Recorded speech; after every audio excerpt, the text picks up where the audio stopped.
The show starts in 10, 9, 8, 7, 6, 5, 4, 3, 2, 1, go. Whether you're new to sales or a lifetime veteran, the Blackbelt Sales Podcast will sharpen your sword and guide you to master the art of sales. And now, here's your host, the ninja himself, Gene Slade. Hey, welcome back, guys. So happy that you could make it here today. If you are watching this live, will you please just type in live if you're watching us on video, or replay if you're watching this on a replay. That's the only thing we ask for. That's the fee for the show. So if you're going to watch, please just type that down in the comments. I've got my main man, Don Johnson, in the booth with me this morning, and we are talking price complaints versus price objections. Don, why don't you kind of give us the genesis, the beginning of figuring out the difference between a price complaint and a price objection, or maybe just define them for us? Yeah, you hear it a lot. People, and it's human nature that when money's involved, it's easy just to kind of whine, to say that word, but to complain, right? Oh my God, it's a lot of money, right? Yet, aren't we dealing with that everywhere? The grocery store. I mean, you just go to the grocery store and $50 now fits in one little plastic bag. Sometimes it can be a little nuts, what things do cost. So it's easy to have price complaint. Doesn't mean I'm not going to leave there with the same stuff. I'm still going to buy it, but we still want to tend to kind of whine and complain, and it makes us feel like we're part of the pack or herd mentality. It's what everybody does. So there's the first level of when you hear someone say, oh my God, that's a lot of money, don't try to defend it. It's just a price complaint. Everything costs a lot of money. And we have been going through a lot of inflation through the years, and we've never really had deflation to speak of that caused all our prices.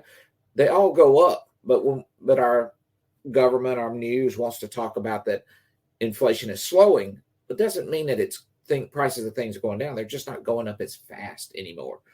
That's still, you're going to get price complaints because there's a sticker shock from just 3-4 years ago, what simple services cost and certainly what a system costs. So price complaint is kind of what we all do. It might not kill the sale. So, it's just the noise in our head versus the real problem underneath the surface. Another example would be, man, that's expensive, right? It's not necessarily an objection, but some people would try to start handling that objection. So how do we handle a price complaint? If I said to you, man, Don, that's expensive, how would you handle that out in the field? First level of it is just ignore it. You really don't have to chase them down that rabbit hole of trying to defend it. I'm still walking out of the grocery store with all the stuff that I put in my own cart, right? Even if I complain what the number says on there, I'm still buying every bit of that stuff. So just to know that the first level is just ignore it. Empathy might be, a great tactic as well. And you could certainly empathize. I understand. I agree. I see where you're coming from. That felt found close that is out there is really an empathy close. You're not necessarily using it here, but you're getting on the same page with them. Like, oh, yeah, I understand. I understand what you're talking about. The first level is ignore it. You can empathize or ignore it. If they bring something up a second time, it typically means it's a little more in their head. It's not really a complaint, but it's now something that tells you it might be a price objection, right? And that's one of the coolest ways is if you have a sales process and you're not just a cowboy winging it, you've got things that your process, stay with your process. Don't jump off the process until they grab you and drag you off of it by asking it a second time. Then is this price objection? All right, now we have to go down that path, and we'll have for somebody who's, let's say, in our twice a week coaching, one of the ways that we might coach them in this type of scenario, like one of our closing lines as a technician, because we build prioritized lists, our closing line is typically, so what do you want to do? Do you want to go with the bare minimum, go halfway, or go all the way? And a client might go, man, that's really expensive. Don says at first, you might ignore it. I might just go, so what do you want to do? Do you want to go with the bare minimum, go halfway, or go all the way? I'll just repeat my close, right? Mm-hmm. And if they bring something out beyond that, then I could use, maybe the empathetic close. Don, the one that I was taught, when somebody says it's expensive, the empathetic close I was taught by a mentor years ago was, sure, it's expensive. It's expensive to own a home with central air conditioning, plumbing, electrical, and drains. It's expensive to operate a service company too. We've got all these trucks, all this gas, uniforms. The price of copper, aluminum, plastics just keeps going up and up and up. And we do everything we can to keep our prices as low as possible. But sure, it's expensive. So what would you like to do? Would you like to go with the bare minimum, go halfway, or go all the way? Right? So that's the empathetic close. Yeah. And again, it gets on the same page. And what if they then bring it back up? No, that's expensive, or that's too much money. There's a difference between that's expensive and that's too much money, right? There's different words. Both just hear it's the same, but there's a little different there. So now we're just having to think about, it might be a price objection that we're dealing with. So first level is ignore it. Use some empathy, and I like that. I like that training that you received years ago, and just share with them that things are expensive, and just go right back to the script. That's the level of ignoring it. Some people will just say, well, let's do the mandatory. Let's do the minimum then today. Let's just get that. Perfect. And remember that our purpose out there is really to produce revenue for the company, profit for the company, but our job is just to get them to feel good about buying from us, right? So those are a couple of things we teach in our class. If we keep that in mind and in focus, that our job is to just is to produce revenue, and it's to get them to feel good about buying from us. Let's make sure we ask for the order. It's so crazy that the average salesperson asks for the order less than one time per call. How could a salesperson ever not ask for the order at least every time they go out there? But it's amazing how when the customer meets us at the door and has an issue, that the customer convinced us that we better not ask for anything here, or they'll get mad at us. They're not buying anything today. So we didn't even ask. So first complaint, acknowledge it. If you need to, ignore it, but you can go through this empathy, but just ask for the order. Ask for the order again and see what happens. And stay in agreement, right? There can be no sale without agreement, is what I learned from Grant Cardone. Right. So if you noticed when we first did the role play and I said, the customer said, that's expensive, I went, so what do you want to do? Do you want to go with the bare minimum, go halfway, or go all the way? Now, for those of you listening on a podcast and you can't see the video, essentially what I did was I shrugged my shoulders, tilted my head to the side, and kind of put my palms up in the air like, oh, well, that's not really the what I'm trying to communicate there. It's just like, yeah, I know. Palms up, shrug your shoulders, tilt your head sideways, raise your eyebrows. Yeah, it's expensive. So what do you want to do? Do you want to go with the bare minimum, halfway, or all the way? Remember, body language is one of the highest components in communication, right? In our language is the body language. And that's why I have this conversation a lot, but you can't really have sarcasm through a text message, because sarcasm takes so much tonality and takes so much body language to understand what someone means, and text message, it loses that. So you can use your body language to show that you heard it, but not necessarily going to try to defend your price, because most salespeople are going to try to defend their price right there, and other people charge more, or they're going to start putting down and arguing back with the customer, right? That you'll pay more other places, and all that kind of arguing. You do have to keep agreement. I love that. That's comment there is that when we're in agreement, things just flow so much better. When we're in argument, man, it really does. Who always wins an argument between a salesperson, a technician, and a customer? The client. Who really? The client's always going to win because they have the ability to not buy, or the ability to call the office and say, "I've changed my mind, and I'm calling my credit card company, and I'm blocking this charge." Right? They have the last say, so we always have to be in agreement with them. And most of the companies do have and should have basically a money back guarantee offer for work, right? If you're not willing to stand behind your work, then really are you doing quality work? When you're not willing to stand behind it, you pretty much know that work is going to be questionable at some point. So, Don, before we get into potentially how to handle the price complaint or the price objection, I wanted to just share with the business owners out there and even the technicians that are out there. A lot of you don't know that we've got something called the Lead Ninja Mastermind. And that's where Don and I train technicians on Tuesdays and Thursdays from 9 to 10 a.m. Eastern. So I know that some of you might not be able to afford to come out to an event. Maybe it's a money issue, or maybe it's just time. I'm talking to some people around the country right now that just can't even afford to leave work, right? Because things are picking up now and they've got to make up for the losses that they had. You should never have those losses, by the way. But bottom line is, I wanted you to know that we do have online training programs that are in person and do it yourself. So if you need help, it's way cheaper to train your technicians than you think. Some people might say, well, what if I train my techs, I spend this money on them, and then they leave? My response to that would be, what if you don't train your technicians and they stay? And real quick success story, we just did an on-site out in Baton Rouge. And there's a gentleman that ended up joining the mastermind, and his name is JJ.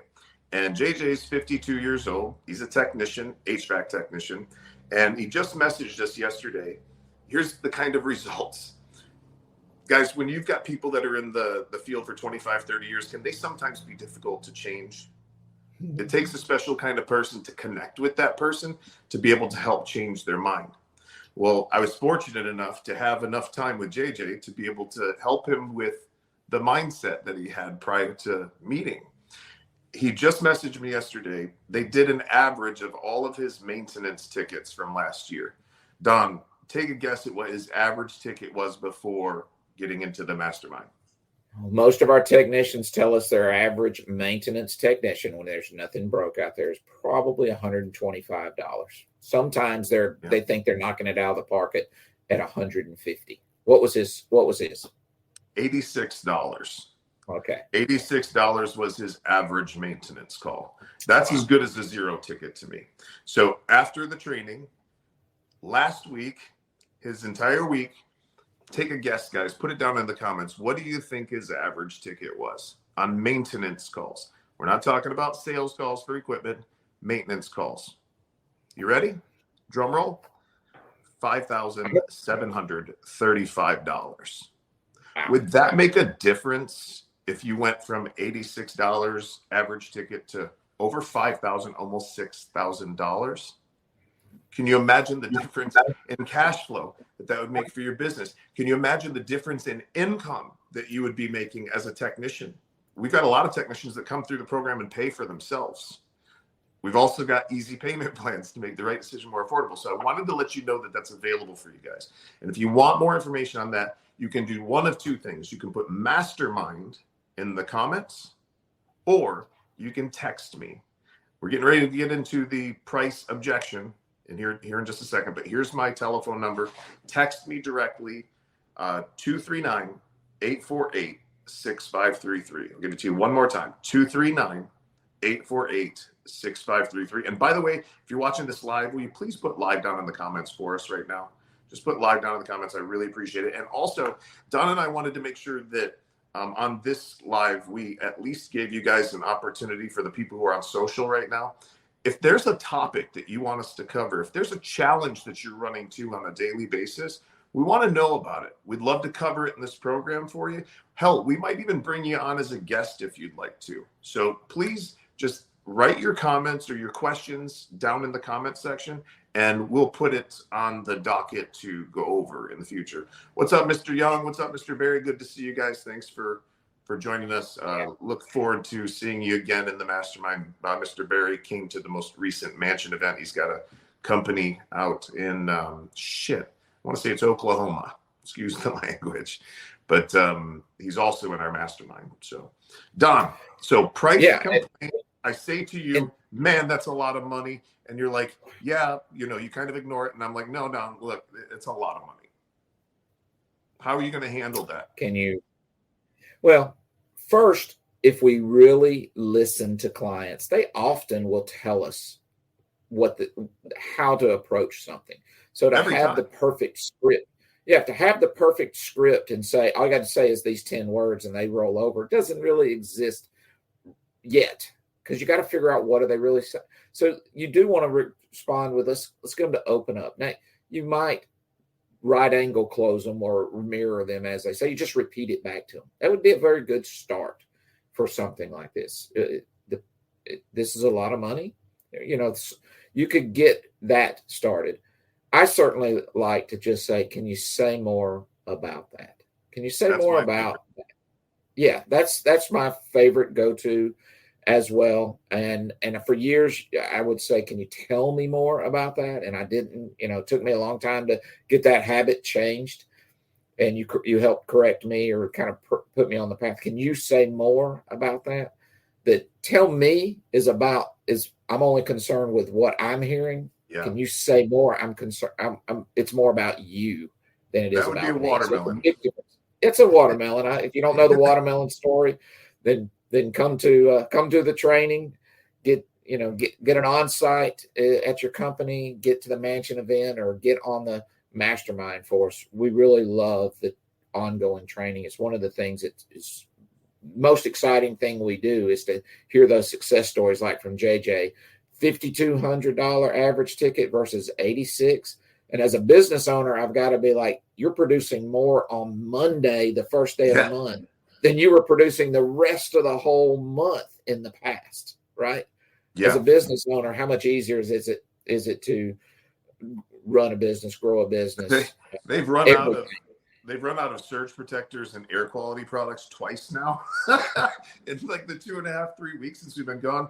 And I just talked to the owner. He said, I just placed an order, a $300,000 order. We're not running out again. It's costing us money. We were running through, maybe not their number, but we were running through 64 surge protectors a week at my company. And we were buying our Breathe Easy, our products, 2 pallets at a time. So we were buying 240 items at a time on Remy Halos, 240 Remy Halos at a time. And that would take us 3 months to go through, maybe 4. So the time you had the lead time you got them in, ready for it, we were going through them so fast. And I ended up actually buying a pallet of coil lights, which I don't know how many. I think that was 500 and something. I was going to say it's like 1,000 coil lights. Yeah, it was a lot, because generally we would always buy the same number of coil lights as we actually bought, Remy Halos, because they typically go together for us. With you sell them as a package, your ticket will go up because it's the same sales process. Whether you're trying to sell one or the other, just package them together, sell it, and your ticket goes up, and you don't have to really say anything more. I got to stop us. I got to stop. We're going in the wrong direction. We're like, boom. You and I will do that, man. So squirrel. Price. I say, man, that's a lot of money. And Don says, can you say more about that? Right? Because I could be thinking it's a budget issue. I could be that my neighbor got one cheaper. It could be that I heard something. Like, we got to get more information. So Don says, can you say more about that? The customer will typically then open up, and let me just say that they went, my neighbor got one for $6,000 cheaper last year. Now what do we do? Well, now obviously we're in that camp, and we're seeing this a lot out there where your price is $3,000 more than somebody 10,000. else, 10,000 more than someone else's. Now that someone else's could have been yesterday, last week, could be the quote next to you, right? Could be 3 bid situation here, 10. That could be a year ago what you paid for a system. Your price is your price, right? So we're seeing that a lot. And if you have to only close because you're the lowest price guy, you're going to struggle in the future because our manufacturers raise our price on us, whether we know how to pass it on or not. So we have to get good at this. So would you like to know why more people choose us regardless of any difference in price? Is typically a starting point for when it's just strictly a price. I get you might have an inflation conversation if it was many years ago. 1 year ago, you're going to have a hard time justifying $10,000 price increase just on inflation.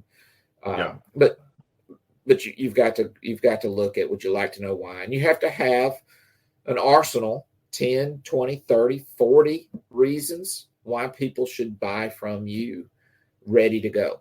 I know that's a lot. You have to develop them over time. And if there's owners out there, you really have to help your salespeople develop them because they're not going to know everything about your company. They kind of put their blinders on their salespeople. They don't understand all the other value in the training and things of nature that the business puts together that's really valuable to clients, how we get the job done right.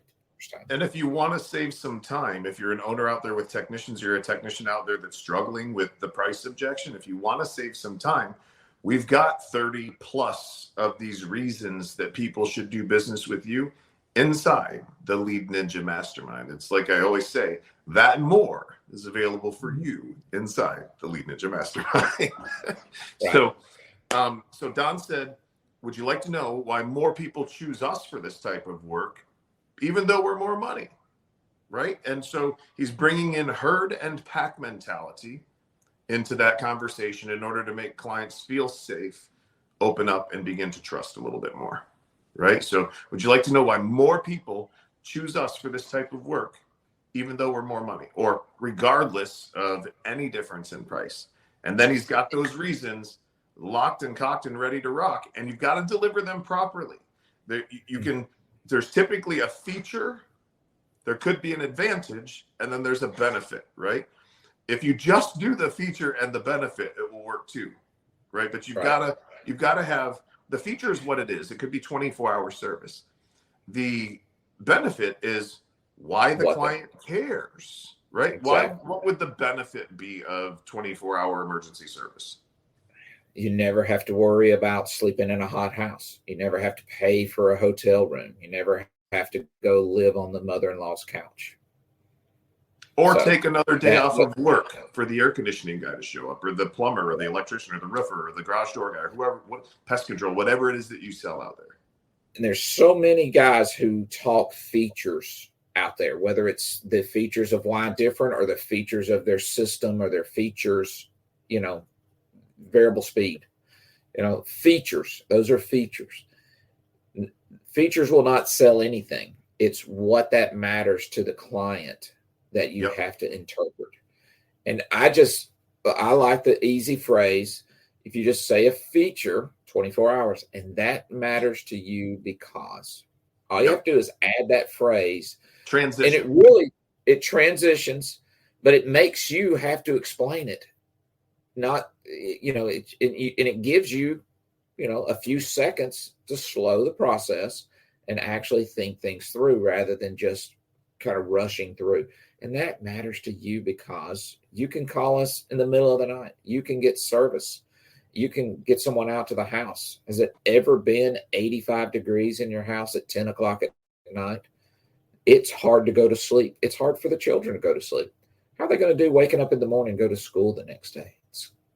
So, and that really matters to you because 24-hour service, we're at your door that night, handling it, getting the home comfortable, getting the kids so that they can sleep in the house again.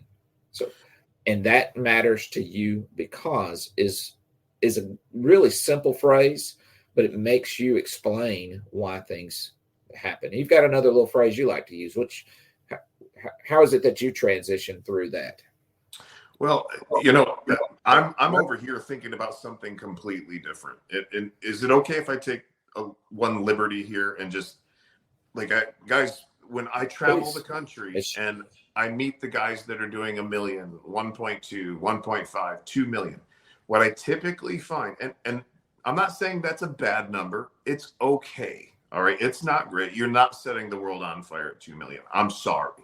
Okay. I'm sorry if I hurt your precious little ego by saying that, but the guys that are good nowadays are doing 3 to 5 million. Okay. The biggest difference that I see between a $5 million guy and a $1 million guy is the $5 million guy can justify his price. He knows how to deliver the features and the benefits of what you guys do way better than a $1 million guy. And I see these guys down. I don't get it. They're pounding their chest because they're doing 1.5 million a year. That is nothing. You're barely scraping by. If you're doing 1.5, you might be making $150,000 a year. I don't know how people survive on that and have a good life anymore, Don. Things are expensive. It's expensive. Yes. And there was a day and age that, our parents never made $150,000. Your parents might not have made that number. And it gets to that place where, we start to think this is as good as it gets. Yeah. And I will say for business owners, sometimes this might hurt, but we've overcompensated poor performance. And so people just feel like, well, yeah, I'm not going to try any harder. I'm okay with this. I'm living content. We're content with what we've got. Complacency is really a huge enemy for really a high performance company, a high performance person. Is you get complacent that this is enough.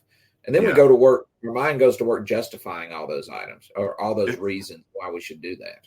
If you have a million or 1.5 million, $1.2 million, $2 million salesperson, send them to my mansion event and I will add another $1 million a year to their revenue, tracking their run rate within 30 days. I do it all the time. Don and I do it all the time. JJ, the one that we were talking about earlier, there's no doubt in my mind he'll make an extra $100,000 this year above and beyond what he was making. Guys, if you've got somebody doing 1 to 1.5, $2 million, it's like being able to flip a light switch. It doesn't take that much for us to add that to their revenue. So challenge me on it. Seriously, challenge me. Give me a challenge. And no questions asked. If you guys want more information on that mansion event, the next one is the 29th of May through the 2nd of June. So May 29th, June 2nd, Don and I will be at the Grand Hala Mansion. We've got room for up to 25 participants there. And that will be a life-changing event for you. Bring your notepad, bring your brain. That's about all you got to bring.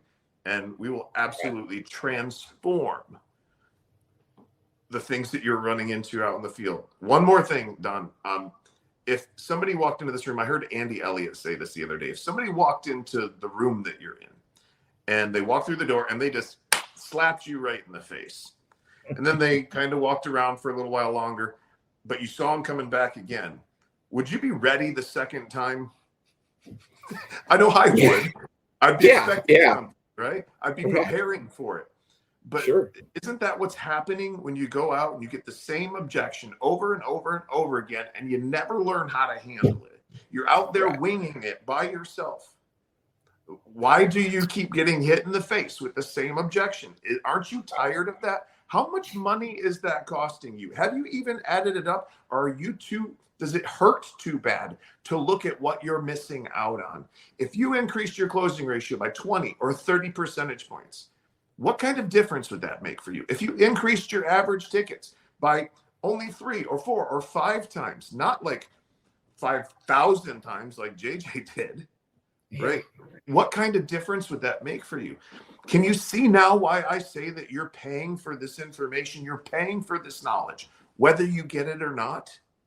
So guys, put mansion down in the comments and I will get you some more information on it.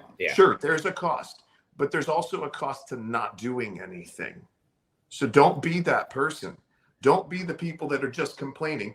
Be a fucking action taker. God, I got to stop cussing on the air. Go ahead, Don. I'm sorry, man. The cost of regret is so much burden on our mind. It's the burden, the cost of regret. And that's it. If you know you're going to be hit with an objection and you will not prepare for it, that's on you, because the information's out there.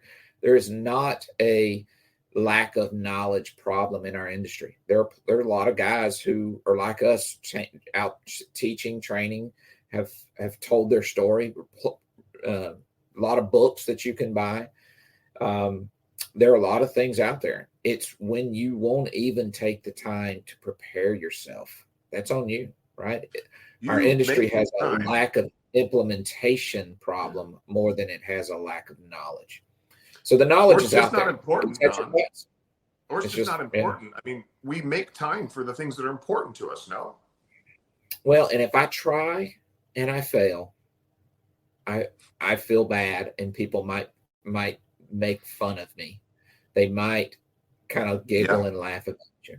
But if I never try, I never get out of the stands, I can watch other people perform and never have to feel threatened. But it takes a lot to actually take the pass and get down on the court and take the pass and make the shot. I think you've talked about that a bit. I never considered that. Like, I never considered that maybe a technician who is considering paying for something like this for themselves, I never considered that they, in their mind, would consider that they would get ridiculed if they went to a class, paid for this, and they didn't get results. But I bet you that's a legit fear. If any of you have ever felt that, will you put me down in the comments? Like, is that a legit fear? Yeah. No one wants to feel like they've been made a fool. No one wants to be embarrassed, laughed at, right? If you were in school and a teacher would ask a question and you knew the answer, but you tended to not raise your hand and say it, right? You would I just know the answer, but I'm going to sit in the back. You know, when you went to school, when we teach a class, the back row fills up first because everybody feels like if I go to the back row, he won't call on me. Or at least if he does, everybody in front of me won't see me embarrassed. But if I'm in front, maybe they'll see that, maybe they'll see my embarrassment.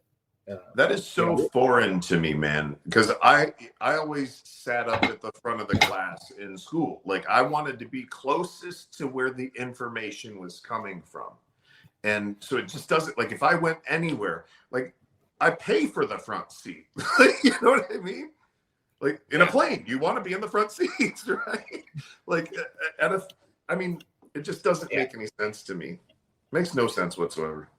Well, one of the greatest fears is fear of failure and fear of looking like a fool. Embarrassment. So if I don't try, am I saving myself or am I really hurting myself? Am I really hurting my family? I'll do there's certain things I'll be like, I'm okay with that, but I would never let it, someone do that to my family, my children, especially, right? But you're doing it to your children. If you're not showing them that you work hard and you're willing to push yourself and you're willing to do what other people aren't willing to do, well, then you're not being the role model that gets them to strive to be the best. So that one might have stung just a little bit, Don. That might have stung. Seriously. Well, we kind of got away from our price complaint and our price objective, and to cover that back real quick. First level, it's a complaint. Just ignore it.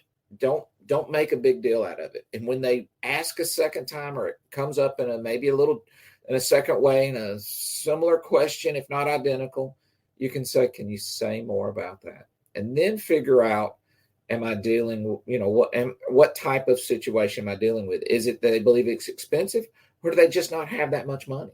There's a difference in that. That's a lot of money, and yeah, it's a lot of money. Do you have it? No. Well, that's a different. It doesn't matter if you had a million reasons why you should be more expensive. They don't have the money. You now have to help them to understand how they can get the money or how they can afford to purchase with you. There's still a lot of contractors in this world that work on cash or check and will need the homeowner to give them some cash so they can go buy the parts and come back. Most of you guys work at legit companies and we don't deal with that, but most homeowners still have a contractor in their life that's that way, that shows up to do some work. And it's a one man in the truck, and that guy wants to be paid before he can actually do the work. Most of the companies, once they get to a structure, don't even ask for upfront money unless it's just a deposit to hold their position, but is not needing the cash just so they can go buy a part to come put it back on there. Plenty of times I've had to front my carpenter so that he could actually go buy the materials to do the work that he just quoted me on. How is that tying in to the conversation we're having? Price objection. A lot of times price objection isn't that your price is high. It's they just don't have access to the money. And once you figure out access to the money versus I got it cheaper or you're $3,000 more than the next bit, it's handled a little bit different. It's handled differently. And if you want to learn what questions to ask and how to figure out what the real objections are, that and more is available for you inside the Lead Ninja Mastermind. It's also available for you at one of our live events. And if money is not an issue for you guys, which I'm assuming it's some sort of an issue for everybody, but if it's not an issue, the best way to do this, the best way to transform and to come out of the gates like just pounding is to come to the live event, right? And at the live event, get yourself set up on continuing coaching and continuing education and an accountability program so that you've got other people that are rowing with you in the same direction, a community of people that have all got the same dreams and goals and objectives, right? Surround yourself with those people. I think it was Jim Rohn that said that you're the average of the 5 people you hang out with the most. So how do we wrap this up, brother? Got a lot of great guys in our group that ask the good questions, participate. You see their success. It feeds to you. The one other thing before we wrap this up is if you're a business owner, manager, and you can't really afford to or allow for your whole team to come down, have Gene, have myself come out to your shop and implement this. The shops that bring Gene in see some massive results because you can train the whole staff in a matter of a week versus having to send 1 or 2 a time every month, every other month. It takes years to get through your whole staff. You can transform your company. You just did that down in Louisiana, and from my side, looking at all the success and all the posts, man, that company is having some phenomenal numbers being posted on maintenance calls. Yeah. Anybody can do that. Anybody can sell stuff on demand calls. If your only close is you're not going to have air conditioning tonight if you don't buy from me today, well, you're good for July and August in this world. June, maybe this year might not even be. The weather ain't looking that hot, but you've got to be able to handle the rest of the year. And how do you handle getting that sense of urgency? So we can talk about that on a different call. So price objection and price complaint. Don't be chasing every complaint. Wait till it truly stops the sale.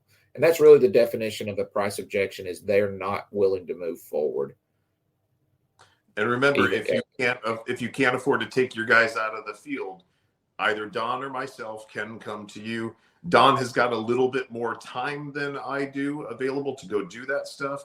And again, if you don't know, Don built himself an 8-figure company and had an 8-figure exit. So he's done this before. He knows exactly what he's doing. And it's something that he absolutely adores doing. And from a personal perspective, and I don't know if you've tracked this yet or not, Don, but typically my clients, when I do an on-site, get their money back within 7 to 30 days, like the entire investment. And it's significant. And there are payment plans, yes, but it's significant to have one of us come out.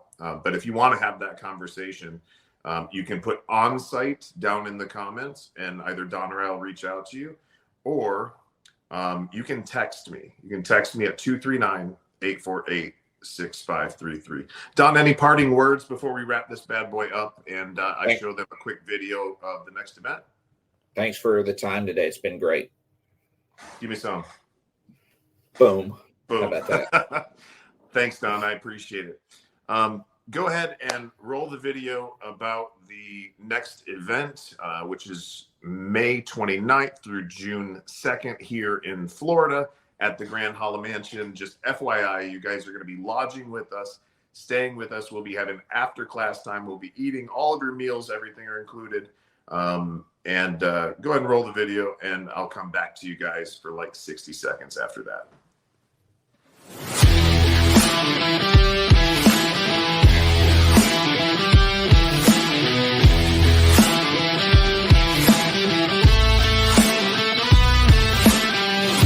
I'm Jonah Gorlitz. I'm from Louisville, Kentucky. I've been doing HVAC for about 1.5, 2 years now, and I work for Instant Air out of Shepherdsville, Kentucky. Hi, I'm Kim Kay. I work with Leads Nearby, and I've been working with Leads Nearby for over 8 years, and we work with HVAC, electrical, and plumbing contractors. So my name is Chris Laurentino from Comfort Specialists. We're out of Morris County, New Jersey. I've been in the industry about 17 years now.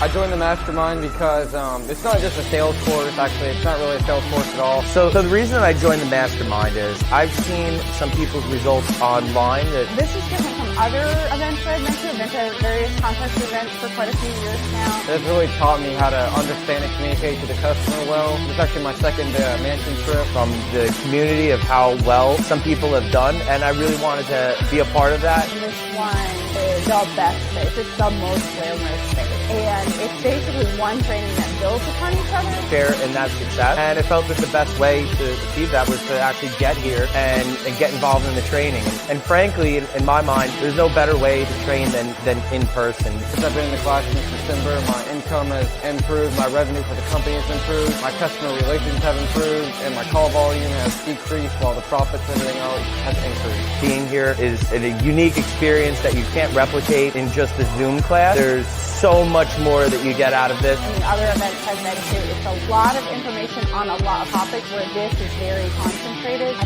feel like it allows you to have more focus.